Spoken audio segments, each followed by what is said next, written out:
जहाँ डाल डाल पर सोने की चिड़िया करती है बसेरा, वो भारत देश मेरा, वो भारत देश। दोस्तों, आजकल आप न्यूज़ चैनलों और सोशल मीडिया पे बागेश्वर धाम बाबा के बारे में बहुत कुछ सुन रहे होंगे। आपको बता दें कि ये महाराज बिना जाने ही आपके मन की बात बता सकते हैं। आप जो भी सोच रहे होंगे आखिर ये महाराज कौन है और मन की बात को कौन जानता है। दोस्तों आज इस वीडियो में हम उनके जीवन के बारे में और उससे जुड़ी मज़ेदार बातें बताने जा रहा हूँ। दोस्तों वीडियो बहुत इंटरेस्टिंग होने वाला है, तो अंत तक देखना। अगर आप नए हो तो हमारे चैनल को सब्सक्राइब कर लीजिए। चलिए वीडियो स्टार्ट करते हैं। दोस्तों आज धीरेन्द्र कृष्ण शास्त्री जी के जीवन के बारे में अब जानेंगे।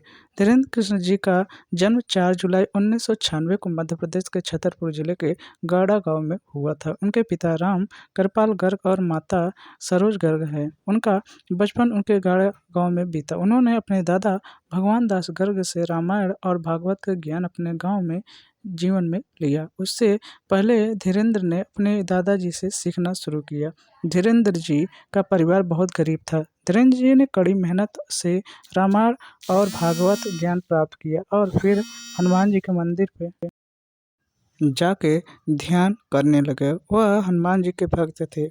उनकी कड़ी मेहनत के बाद आज वे बागेश्वर धाम के महाराज हैं। यहाँ उनका दिव्य दरबार लगता है। उनके दरबार में बड़ी संख्या और भक्त आते हैं, कारण उन्हें बागेश्वर धाम के नाम से जाना जाता है। चलिए दोस्तों उनके एजुकेशन के बारे में जान लेते हैं। धीरेन्द्र कृष्ण जी का गरीब परिवार से होने के कारण सरकारी स्कूल में पढ़ते थे। 8वीं तक स्कूल में रहने के कारण इन्होंने 8वीं तक सरकारी स्कूल में पढ़ाई की और फिर इन्हें शिक्षा प्राप्त करने के लिए 5 से 6 किलोमीटर दूर गंज नाम के गाँव में जाना पड़ता था और ये हमेशा स्कूल पैदल ही जाया करते थे, लेकिन कभी कभी ये स्कूल नहीं जाता थे। महीने में 5 से 6 बार स्कूल जाता था। 12 साल की उम्र में धीरेन्द्र जी ने भगवान हनुमान जी का पूजा शुरू कर दी थी। इससे फलस्वरूप उन्हें अनेक अद्वितीय शक्तियाँ प्राप्त हुई। उन्होंने गंज गांव के स्कूल में से 12वीं की पढ़ाई पूरी की और फिर वे ग्रेजुएशन करना चाहते थे, लेकिन नियमित पढ़ाई उनके लिए मुश्किल हो रही थी, इसलिए उन्हें प्राइवेट से ग्रेजुएशन पूरा किया। इसके बाद उनका मन मानव सेवा में लगने लगा और फिर उन्होंने पढ़ाई छोड़ दी और फिर दादा अपने पूर्वज के मार्गदर्शन को अपना कर्तव्य समझ के कल्याणकारी करने लगे। तुम कहो कि नहीं हमें तो त्रिशूल वाले चाहिए, माता जी को मानो।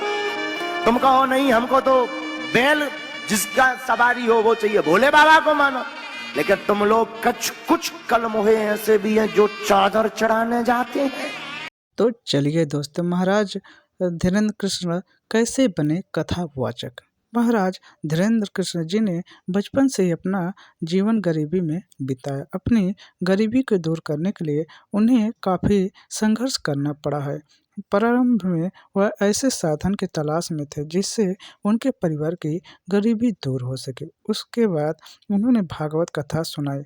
उससे धीरे धीरे पैसा उनके पास आने लगा और उनके घर की आर्थिक स्थिति में सुधार होने लगा, जिसके बाद लोग उनकी कहानियाँ सुनने के लिए धीरे धीरे लोग उन्हें जाने लगे। फिर अलग अलग जगहों पर जाने लगे और कथा कहानी सुनाना शुरू कर दिया।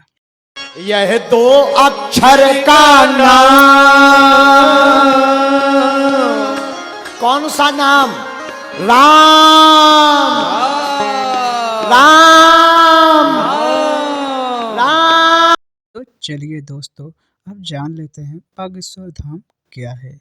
मध्य प्रदेश के छतरपुर जिले में एक गड़ा नाम का गांव है जिसके पास बागेश्वर धाम स्थित है। यहाँ हनुमान जी का मंदिर है। इस मंदिर के पास धीरेन्द्र कृष्ण का दादाजी और गुरु जी की समाधि हुई है। लोग यहाँ मंगलवार के दिन आकर अर्जी लगाते हैं। मंगलवार के अतिरिक्त किसी भी दिन यहाँ अर्जी नहीं लगाई जाती, क्योंकि मंगलवार ही बालाजी का वार है। इस अर्जी को लगाने के लिए एक नारियल लाल कपड़े में बांधते हैं और इस नारियल को अपनी मनोकामना बोलकर एक हाथ स्थान पर बांध देते हैं। यहाँ लाखों की संख्या में नारियल बंधे हुए हैं। नारियल को बांधने के बाद 21 बार मंदिर की परिक्रमा लगाते हैं। माना जाता है कि यहाँ लगी हुई अर्जी कभी भी विफल नहीं होती। यहाँ अर्जी के लिए बहुत सारे लोग आते हैं। बागेश्वर धाम में ही भव्य दरबार लगता है, जहाँ धीरेन्द्र कृष्ण प्रवचन देते हैं और लोगों की समस्या का समाधान करते हैं। मेरे घर वालों ने मुझे त्याग दिया है क्योंकि मैं मूर्ति पूजा करती हूँ, फोटो पूजा करती हूँ। बोलते हैं मुस्लिम के नाम पे तू कलंक है, मरेगी तो जहन्नुम में जाएगी। मेरे को ये सब चीज से कोई फर्क नहीं पड़ता। तो चलिए दोस्तों, बागेश्वर धाम मंदिर के दर्शन के लिए टोकन हम कैसे प्राप्त कर सकते हैं। कोई भी श्रद्धालु अगर मंदिर दर्शन करना चाहते हैं तो हमें टोकन की ज़रूरत होगी।